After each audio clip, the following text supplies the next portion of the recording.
नमस्ते यहाँलाई। आज पनि मैले एउटा राम्रो घडेरी बिक्रीमा लिएर आएको छु। ठ्याक्कै अहिले हामी धरान 15 मा छौँ। धरान 15 भेटघाट चोक। ठ्याक्कै यो देखिएको बाटो चाहिँ आउने बाटो हो यहाँलाई।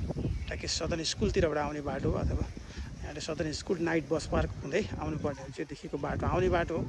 ठ्याक्कै यो धरान 15 हो। जग्गाको सिमाना यहीँबाट सुरु छ। यो देखिएको घरतिरबाट यो सिमाना भयो। 10 दूर जग्गा छ। उत्तर फेस भएको छ। ठ्याक्कै 20 फिटको बाटोमा छ। पिच बाटो ठ्याक्कै यतापट्टि ठ्याक्कै यो देखिएको मकै अन्तिम सिमाना भयो। उत्तर फेस 23 फिट मुख छ। यो अगाडि देखिएको भेटघाट चोक हो। देखिएको भेटघाट चोक।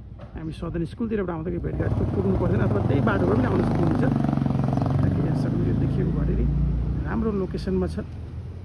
चारैतिरको लोकेसन एकचोटि यहाँलाई म घुमाएर देखाइदिउँ। नजिकैको सबै घरहरू हेर्न सक्नुहुन्छ सबैतिर।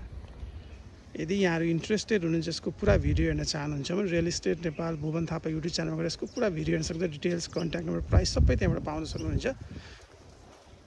लोकेसन सहितको भिडियो हुनेछ। युट्युबमा गएर हेर्नु होला। थ्याङ्क यू, धन्यवाद।